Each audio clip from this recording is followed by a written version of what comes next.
Heart यानी दिल। दोस्तों, दिल हमारे शरीर का सबसे इम्पॉर्टेंट पार्ट है।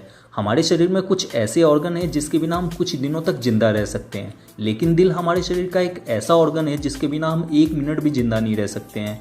जब कोई बच्चा अपनी माँ के गर्भ में 4 सप्ताह का हो जाता है तब से उसके अंदर दिल का धड़कना शुरू हो जाता है और ये जीवन भर इंसान के आखिरी सांस तक धड़कता रहता है।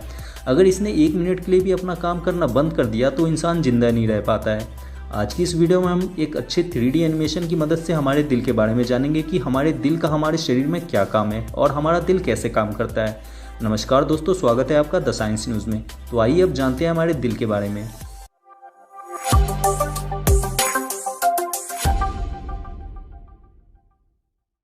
दोस्तों, हमारा दिल हमारे दोनों फेफड़ों के बीच में थोड़ा सा लेफ्ट साइड में होता है। हमारे शरीर में हमारे दिल का काम हमारे पूरे शरीर में बह रहे खून को कंट्रोल करना है। हमारा दिल हमारे पूरे शरीर को ऑक्सीनेटेड ब्लड सप्लाई करता है और कार्बोनेटेड ब्लड को हमारे फेफड़ों तक पहुंचाता है ताकि वो ब्लड ऑक्सीनेटेड हो सके। चलिए इसे गहराई से समझते हैं। हमारा शरीर छोटे छोटे सेल्स यानी कोशिकाओं से मिलकर बना है। हमारे शरीर के हर सेल्स को जिंदा रहने के लिए ऑक्सीजन और कुछ न्यूट्रिशन की जरूरत होती है। हमारे ब्लड यानी खून में मौजूद रेड ब्लड सेल्स हमारे शरीर के हर बॉडी सेल्स तक ऑक्सीजन और न्यूट्रिशन को पहुंचाने का काम करते हैं। इसको हम ऐसे भी कह सकते हैं कि हमारे खून में मौजूद रेड ब्लड सेल्स ऑक्सीजन को ढोने का काम करते हैं। रेड ब्लड सेल्स हमारे फेफड़ों से ऑक्सीजन को लेकर हमारे बॉडी सेल्स को वो ऑक्सीजन दे देते हैं और उनसे कार्बन डाइऑक्साइड लेकर वापस हमारे फेफड़ों को दे देते हैं। अगर आप ये नहीं जानते कि हमारे फेफड़े कैसे काम करते हैं तो इसके ऊपर हमने एक वीडियो बनाया है जिसका लिंक मैंने नीचे डिस्क्रिप्शन में दे दिया है। ऑक्सीनेटेड रेड ब्लड सेल्स यानी जिन रेड ब्लड सेल्स के पास ऑक्सीजन होता है उनका कलर लाल होता है और जिन रेड ब्लड सेल्स के पास ऑक्सीजन नहीं होता है उनका कलर हल्का काला हो जाता है। लेकिन हम अपने इस एनिमेशन में समझने के लिए बिना ऑक्सीजन वाले रेड ब्लड सेल्स को ब्लू कलर से दिखाएंगे। हमारे शरीर में हमारे दिल का काम इन्हीं ऑक्सीनेटेड और बिना ऑक्सीजन वाले कार्बोनेटेड ब्लड को कंट्रोल करना है। हमारा दिल फेफड़ों से ऑक्सीजन को लेकर आए हुए ब्लड को पूरे शरीर में सप्लाई कर देता है और पूरे शरीर से लाए गए कार्बन डाइऑक्साइड मिक्स किए हुए ब्लड को दोबारा फेफड़ों तक भेज देता है। चलिए पहले हम अपने दिल के अंदर के भागों के बारे में जानते हैं। हमारे दिल के अंदर 4 चैम्बर यानी 4 कमरे होते हैं। ऊपर वाले दोनों चैम्बर को एट्रियम और नीचे वाले दोनों चैम्बर को वेंट्रिकल कहते हैं। इस तरह से हमारे दिल में टोटल 4 चैम्बर होते हैं, राइट एट्रियम, राइट वेंट्रिकल और लेफ्ट वेंट्रिकल।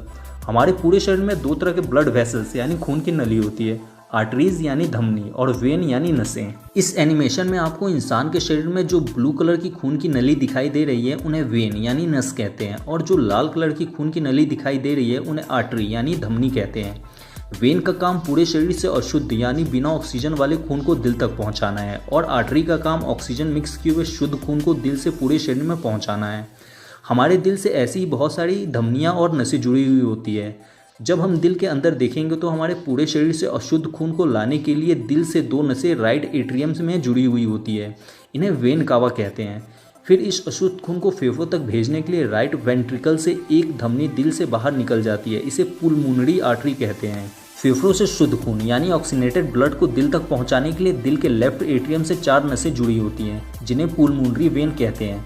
फिर इस शुद्ध खून को पूरे शरीर में भेजने के लिए दिल से एक धमनी जुड़ी होती है जिसे एरोटा यानी महाधमनी कहते हैं। ये पूरे शरीर में सबसे मजबूत धमनी होती है। आइए अब जानते हैं हमारा दिल कैसे काम करता है। हमारे दिल के अंदर ऊपर वाले राइट एट्रियम में पूरे शरीर से लाया गया अशुद्ध खून एंटर होता है। फिर राइट एट्रियम इसे पंप करके नीचे राइट वेंट्रिकल में भेज देता है। अब राइट वेंट्रिकल भी इस अशुद्ध खून को पंप करता है जिससे ये अशुद्ध खून पुलमोनरी आर्टरी से होते हुए फेफड़ों के पास चली जाती है ऑक्सीनेटेड होने के लिए। अब सेम यही प्रोसेस दिल के लेफ्ट वाले हिस्से में भी होता है। फेफड़ों से खून ऑक्सीनेटेड होकर दिल के लेफ्ट एट्रियम में पहुंचता है। लेफ्ट एट्रियम इस ब्लड को पंप करके नीचे लेफ्ट वेंट्रिकल में भेज देता है। अब लेफ्ट वेंट्रिकल इस ऑक्सीनेटेड ब्लड को पंप करता है जिसकी वजह से ये ब्लड एरोटा यानी महाधमनी से होते हुए पूरे शरीर में चला जाता है। इसी तरह से दिल के अंदर ये प्रोसेस चलता रहता है। एक साइड से अशुद्ध खून दिल के अंदर आता रहता है और दूसरे साइड से शुद्ध खून पूरे शरीर में सप्लाई होता रहता है। अब कुछ लोगों के दिमाग में ये सवाल आ रहा होगा कि जब हमारे दिल के नीचे वाले दोनों चैम्बर ब्लड को पंप करते हैं तब ब्लड पुलमोनरी वेन और एरोटा में जाने के बजाय दोबारा वापस ऊपर वाले दोनों चैम्बर में भी तो जा सकते हैं। तो ऐसा इसलिए नहीं होता है क्योंकि हमारे दिल में 4 वाल्व लगे होते हैं। हम वाल्व उस दरवाजों को कह सकते हैं जिससे कोई भी चीज़ अंदर तो जा सकती है पर वापस बाहर नहीं आ सकती। दिल के अंदर भी ऐसे 4 वाल्व लगे रहते हैं जिसकी वजह से ब्लड आगे तो चला जाता है पर वापस पीछे नहीं आ पाता। पहला बल्ब लगा होता है राइट एट्रियम और राइट वेंट्रिकल के बीच ताकि ब्लड राइट वेंट्रिकल से वापस राइट एट्रियम में ना जा सके। दूसरा बल्ब लगा होता है पुलमोनरी वेन की शुरुआत में, ताकि ब्लड पुलमोनरी वेन में जाने के बाद वापस राइट वेंट्रिकल में ना आ सके। इसे पुलमोनरी वाल्व कहते हैं। तीसरा बल्ब लगा होता है लेफ्ट एट्रियम और लेफ्ट वेंट्रिकल के बीच, ताकि ब्लड लेफ्ट वेंट्रिकल से लेफ्ट एट्रियम में वापस ना जा सके। और चौथा बल्ब लगा होता है एरोटा की शुरुआत में, इसे एरोटिक बल्ब कहते हैं। अब आपके दिमाग में एक और सवाल आ रहा होगा कि हमारा दिल जिंदगी भर अपने आप कैसे धड़कता रहता है, यानी ये कैसे ऑटोमेटिक पंपिंग करता रहता है। तो आइए इसे भी जानते हैं। हमारे दिल के राइट एट्रियम वाले चैम्बर में एक मसल्स पाया जाता है जिसे साइनो एट्रियम नोड कहते हैं। ये sino atrium node electric current generate करता है, जिसकी वजह से हमारा दिल पंपिंग करता रहता है। कभी कभी किसी इंसान में यही साइनो एट्रियम नोड काम करना बंद कर देता है, तब डॉक्टर उस इंसान को जिंदा रखने के लिए एक आर्टिफिशियल करंट जनरेट करने वाला मशीन लगा देते हैं, जिसे पेसमेकर कहते हैं। हमने हमारे दिल के काम करने के तरीके को तो अच्छी तरह से समझ लिया। चलिए आइए अब दिल से जुड़ी कुछ बातों को जानते हैं। हमारे दिल का वजन लगभग 350 ग्राम होता है। नॉर्मली हमारा दिल 1 मिनट में 72 बार धड़कता है, पर जब कोई इंसान डरा हुआ या फिर घबराया हुआ होता है तब उसका दिल 1 मिनट में 150 बार धड़क जाता है। 6 महीने से छोटे बच्चों का दिल 1 मिनट में 120 बार से 150 बार धड़कता है, और जैसे जैसे इंसान की उम्र बढ़ती जाती है उसके दिल की धड़कन कम होती जाती है। 60 साल के एक इंसान का दिल 1 मिनट में 40 से 50 बार ही धड़कता है। एक धड़कन में हमारा दिल 70 ml ब्लड को पंप करता है। एक इंसान का दिल दूसरे इंसान को ट्रांसप्लांट करके लगाया जा सकता है, और दुनिया में ऐसा कई बार हो चुका है।